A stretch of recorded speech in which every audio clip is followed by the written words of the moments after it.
Good evening, my name is Tim Davies. I am a former fast jet pilot with the Royal Air Force, and I've been asked by Gloria and Robert to speak to you for your event this evening and hopefully be able to just pass on some information about being in the military and what it's like to be in conflict.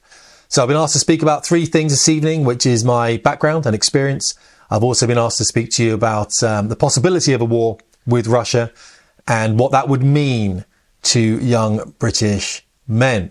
So I'll just give you a quick 10 minutes on that. I'm sorry I can't be with you. I don't live in London, unfortunately. I live over near Cheltenham. Now, I joined the military back in 1998. I joined the Royal Navy as a pilot after getting disastrous results in my academics. Not proud of that. I managed to scrape a degree in the end. I did fail my A-levels with an NEE, so I did an HND and some other things. My background was obviously with the uniformed services of Air Cadets and the Officer Training Corps and things like that. My brother went into the military as well as a Hercules pilot. My father was in the military. My father's father, that goes on. My sisters are in the NHS and the police force. My younger sister's a police officer. My younger sister is a psychiatric consultant with the NHS now, just qualified at the age of 55, I think it is, which is good. So my background then, I spent about on this airplane here about 5 years with 2 tours in Iraq on the GR4, Tornado GR4, which I flew out of Lossiemouth in Scotland. And I did that. And then after that, I went into about a decade's worth of flight instruction as a fast jet flying instructor on this airplane here, the Hawk T2, and the one over there, the Hawk T1 that the Red Arrows fly. So I did that for about 10 years, teaching young people to fly airplanes and to use the aircraft as a weapon system, which of course is what the aircraft is. So what's that? 2 tours of Iraq, 1 tour of Afghanistan. Absolutely. The feasibility of a war against Russia then. Well, we're in a war with Russia already, of course. And I'm sure many of you already know that. We have been for a long time. And it probably goes back now, most definitely to, say, 2014 with the overthrow of the Ukrainian government and the installation of a puppet government by probably the CIA and our own services, of course, into that.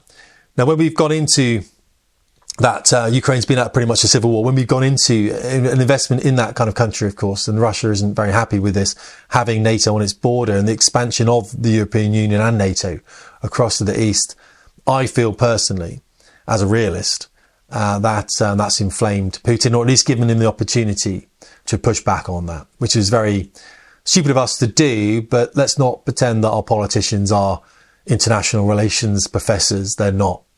So I follow guys like John Mearsheimer and Jeffrey Sachs and some people like that.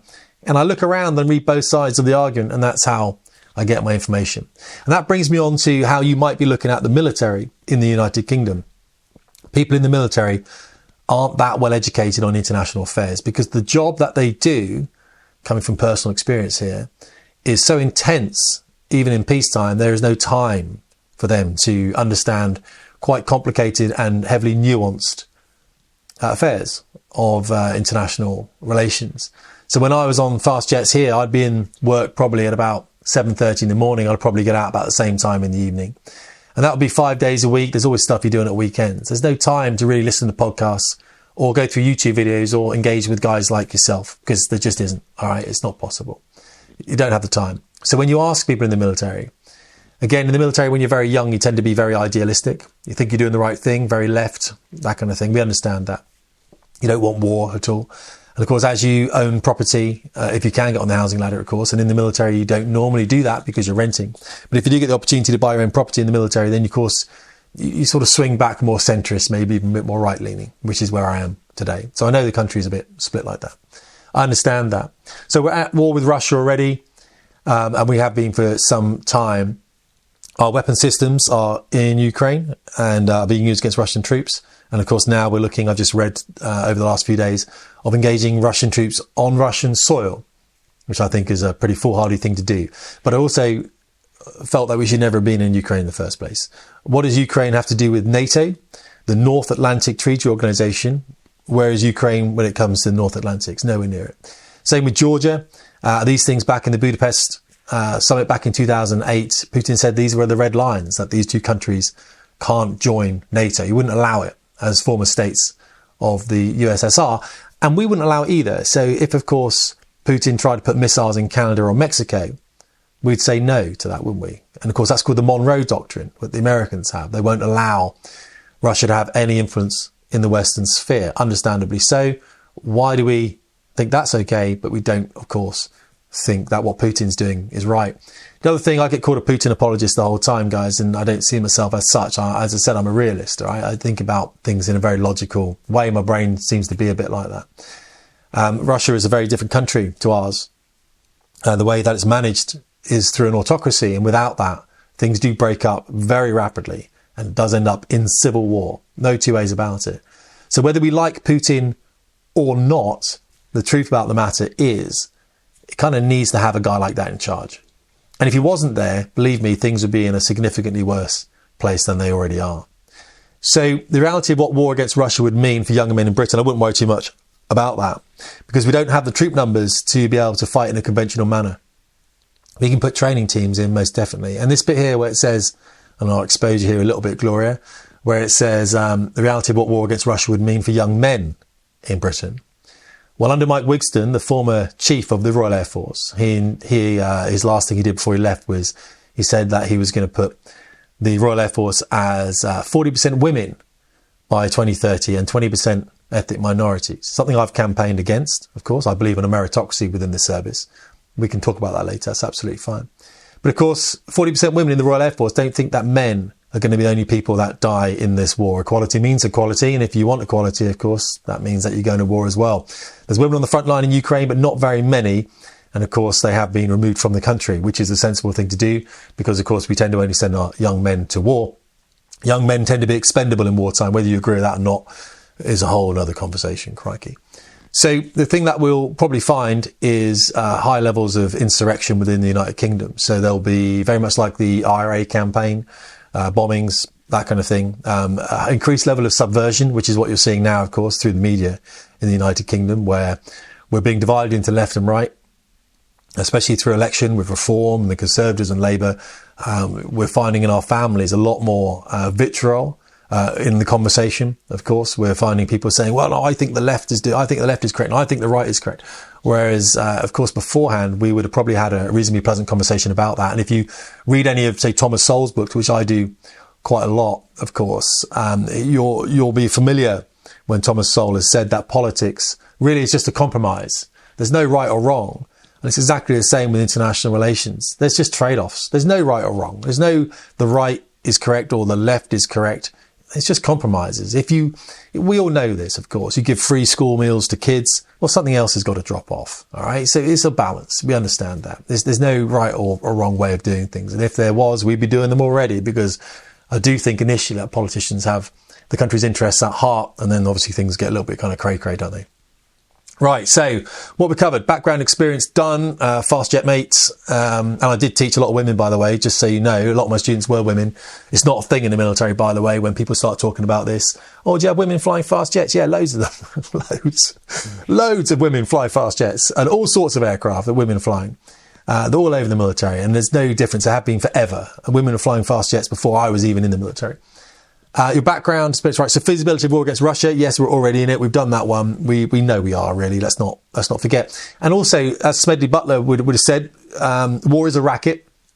It benefits the defence companies. This is why I don't work in defence, and I don't have any shares in defence. A lot of my friends do, and fine, make money out of it. That's fine. We have a disagreement over this. Of course, I don't want to make money out of the sacrifice of young men. I'm not into that. It doesn't mean I'm a pacifist at all. I understand as a realist that the person with the biggest stick in the playground gets the biggest say in what's going on. So I do believe that we need a nuclear deterrent, and that gives us a seat at certain tables, and we need a strong military, which we don't really have. We're safer with a strong military. And also we're safer with borders. So I was speaking to someone at the weekend, and she's in the NHS, and the crux of the matter is that she believes in globalisation. She believes in no borders, freedom of movement. And I said to her, she's on the left, and I guess I am a little bit on the right. I said to her, well, do you lock your house at night? She says, yes. I said, well, this is what we're trying to do with the country. It's exactly the same thing, because you have to know who's coming in. And one of the things that we have to look at as well, while this stuff's getting stirred up, is that we've had about 6 million people come into the UK under a Conservative government, because we don't know who all those people are. And I wouldn't be surprised if they were people that were in, say, Russia's pay to come and subvert the United Kingdom and to make us more divisive, make us more divided as a nation, fragment us, split families. This is exactly what happens, because that's the way that Russia is going to score against the United Kingdom. And it's also not in Russia's interest necessarily to have poor relations with Ukraine. They've got to live with them. Putin's already said this. So although we're already at war with Russia, the wars aren't conventional. They're what's called asymmetric. They use different tactics. So, the war against Russia for young men. Well, it's very interesting this. It might not be that young men and women, diversity, remember, equality, equity, all that kind of stuff. So don't get me wrong, it's going to affect young women as well. And it does affect young women now, because young men, obviously they're being influenced by a lot of things they see on social media, and they don't necessarily want to settle down and have families. They want to do other stuff. They don't want to do the things that are difficult. So if we're being subverted by national actors outside of the United Kingdom, of course, like Russia, then what is actually happening to us is we're breaking up the family unit, the nuclear family as it is, and we're not having the children we need. We're not having the families. And if immigration is being pushed, say, by Russia as opposed to a conventional war, then of course what we don't get is the ability for young people to get on the housing ladder, to build a family, to get a decent job, and then obviously to work hard, pay taxes to the benefit of this country. So it's complicated. And I know there's a lot of subjects in that. And I'm probably talking a bit too much and probably going outside of the scope that Gloria and Robert have asked me to speak about. But I wish you the best. I hope you have a great evening. And I hope you find something out about what I've said. Don't think that everyone in the military is all gung-ho pushing for war. It's not the case at all. It's just that very often people in the military don't know very much because they haven't got the chance to educate themselves on what are, of course, as we know, heavily nuanced, complicated subjects that are biased within the British media. Really appreciate it, guys. If you need me at all, fastjetperformance.com is my website. You can find me on Twitter at Tim Davies _UK.